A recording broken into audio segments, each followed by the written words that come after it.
दोस्तों, मैं आज आपके बारे में सभी की एकता क्यों ज़रूरी है इस पर बात करूँगा।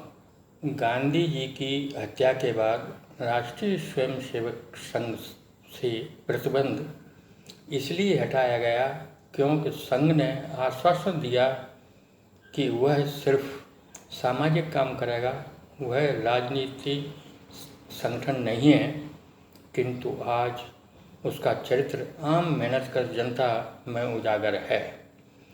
सन 1914 की जीत के लिए अमित शाह को बहुत बड़ा विद्वान और चुनावी विजय के लिए संगठनात्मक विशेषज्ञ माना जा रहा है।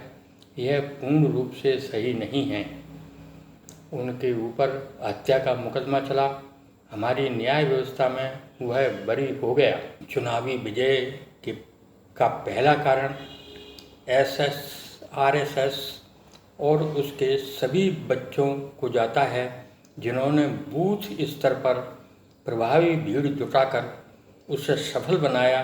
इसके बिना चुनाव जीतना संभव ही नहीं था।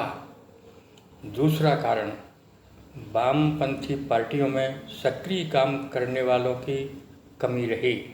तीसरा कारण कांग्रेस की कुछ कमजोरियां थीं, जैसे शाह बानो के न्यायालयीन फैसले को निष्प्रभावी बनाना, पूंजी के जमावड़े को न रोकना, राजनीति को आकर्षित धन कमाने के लिए बिना किसी रुकावट के सभी सांसदों को आजीवन पेंशन व विकास निधि के नाम पर करोड़ों रुपए की वार्षिक धन देना, रेलवे के द्वारा सारे देश में एक सहसाथी के साथ वातानुकूल डिब्बे में मुफ्त घूमने का निर्बाध अधिकार आज देकर उन्हें बजाय देश की जनता के सेवक होने के वे आज़ाद भारत के नए अवतार के रूप में जमींदार, जागीरदार, राजे महाराजे बना दिया। सन 1985 में आज़ादी के दौरान पहली मर्तबा कांग्रेस को भारी बहुमत मिला था। उसका उपयोग उसने किया व्यक्ति की स्वतंत्रता को समाप्त करने के लिए दल बदल कानून बनाना। परिणाम हमारे सामने है। तीसरा कारण मुलायम सिंह जी के द्वारा समाजवादी पार्टी को पारिवारिक पार्टी बना देना। चौथा कारण मायावती जी ने उच्च वर्गों को भी अपनी पार्टी में लिया बिना जांच के, जबकि उनमें कुछ स्वयं दल विरोधी थे। पांचवा कारण लालू प्रसाद जी ने मुलायम सिंह जी के साथ मिलकर सांसदों के वेतन भत्तों में भारी वृद्धि करवाया। छठवां कारण नीतीश कुमार का दोबारा भारतीय जनता पार्टी के साथ जाकर जिस चुनावी गठबंधन से सत्ता में बैठे उसको धोखा देना। दोस्तों, इन्हीं कुछ कारणों से आज देश की राजनीति ऐसे मुकाम पर पहुंच गई है जिस पर मोदी जी, अमित शाह और साधु भगवा वस्त्र पहनकर चालबाज जैसा झूठा और धोखेबाज नेतृत्व हमारे सबसे बड़े राज्य व देश की राजनीति पर बैठ गया है। इस त्रासदी में व्यापक एकता के बगैर इस विनाशकारी स्थिति से छुटकारा नहीं पाया जा सकता। उपरोक्त 6 कमजोरियों के लिए सभी संबंधित पार्टी व व्यक्तियों को बिना किसी डर के अपनी कमजोरियों के लिए जनता से माफ़ी मांगना चाहिए।